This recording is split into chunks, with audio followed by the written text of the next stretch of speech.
Just to follow on from the social media thing, I appreciate it's a personal choice for an individual to go on these things or not. But can clubs, Sheffield United or any other club, just say to the guys, look, lads, just don't bother, leave it alone. If we're advising you to do that. Well, it's a personal option, isn't it, and a personal decision. So these players are human beings and have to make their own mind up what they want to do. And certainly, as I said, it isn't for me posting everything about my life and what I'm up to and what I'm eating and what I'm doing and what I'm going to everybody else. I'm quite a private person and enjoyed that. But obviously, off the back of that, the club have stipulations and have guidance to these players and especially the younger players to tread very carefully in terms of what they do and what they post. But overall, it's the FA have obviously got their guidance and their protocol as well to making sure that there's rules and regulations regarding what gets posted, but it is a personal decision, Andy, and I've got to respect that the players have that ability to make their own decisions for themselves. Football-wise, what in sort of your analysis, what are you specifically looking for improvements in over the course of the next few weeks and months? Consistent performances. Players getting back to the standard that they've set. As I talked about after the Fulham game, I think a couple of players are below the standards and below par in what they've set. I think the squad's in good shape in terms of the players that we've brought in, and the age and the quality that we have brought in. The obvious is that to get those injured players back fit, Mousset and Fleck. Obviously, O'Connell is a real blow to us, which we've talked about. To be a little bit more clinical, especially at the top of the pitch, because the performance was a decent first half performance, and football and sport is all about belief and confidence. And who's to say that if we'd have taken a couple of those chances in our big period of the match, how that affects the match, how it affects the scoreline, how it affects the opposition's mentality, how it affects, more importantly, our mentality. So we have to keep strong through this period. We've got some huge games coming up and some really tough ones, but we've talked about it before. This is the reason that we're in the Premier League, and we have to accept that and not moan and groan about it and get on with it and look forward to it and look forward to the challenge that is set in playing world-class players especially over the next 3 games. Hopefully something will spark us off to regain that belief, a good performance, a big result. Then hopefully we're off and running. Disappointed that we didn't get more out of the game. Honest yet again in terms of my appraisal of the game. We should be coming in at half-time up in the game, and as I said, who knows what happens to Fulham then? Does that really put them on the back foot? Do they have to come out a little bit more and we catch them a little bit more? And does that give, more importantly, the belief and confidence that my players are lacking a touch in their individual performances? You can talk about systems all day long, and I know there'll be a debate about systems and about getting sussed and stuff like that. I think that's quite easy to say as well, and it does bring a little bit of a sort of a smile to my face when pundits talk about systems and other people talk about systems quite blandly, without coming up with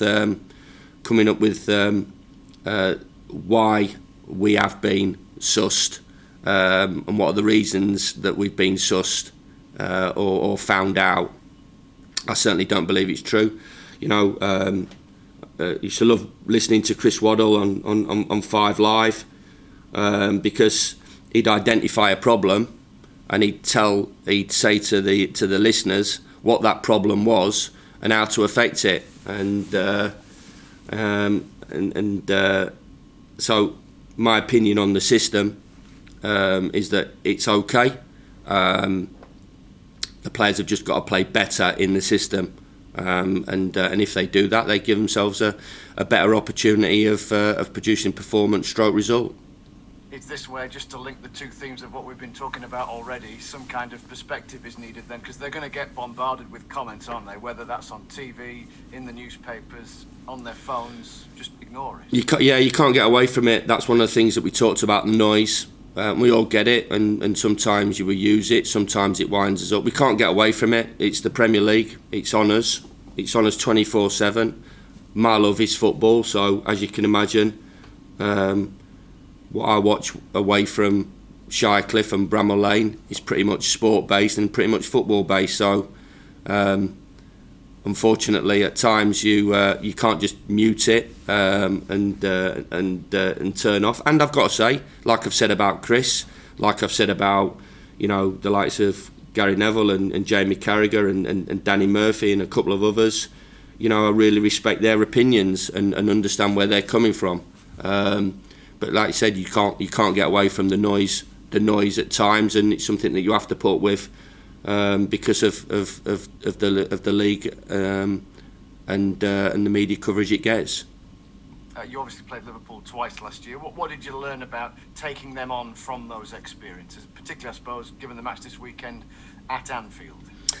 I thought it really hit home to our football club. The occasion and the atmosphere at home, and one yet again, and games we are being deprived of, and the effect that our supporters really had on our team and have had on our team. It's quite extraordinary how they've lifted me as well, and through good times and through bad times. But certainly the game at home was a really special occasion. I think the week before that Jurgen had just been named World Manager of the Year, and I think they'd won the FIFA game, the World Club Championship, I think, in around that time as well. So we weren't just taking on a really good side, but we're taking on the European and World Champions, and it was a tight game, and I thought it showed what the Premier League's about. Tight margins. They found a way to win through an unfortunate mistake, and we just couldn't find that goal that I believe our play deserved. And there's a way to go about your performance, and I thought we did in the right manner. Ultimately, we didn't get anything from the game, but certainly from an occasion. And Sheffield United being back in the Premier League, I've got to say, and I should imagine echo a lot of thoughts of our supporters. It was being right up there what they've witnessed over quite a long time, even though it ended in defeat. I thought in the return game we obviously made an unfortunate mistake early on, and we stayed alive for the majority of the game. We weren't at our best, and I just thought that really just showed what Liverpool were about and what really took them to the title. It was a stock Liverpool performance from a physical point of view.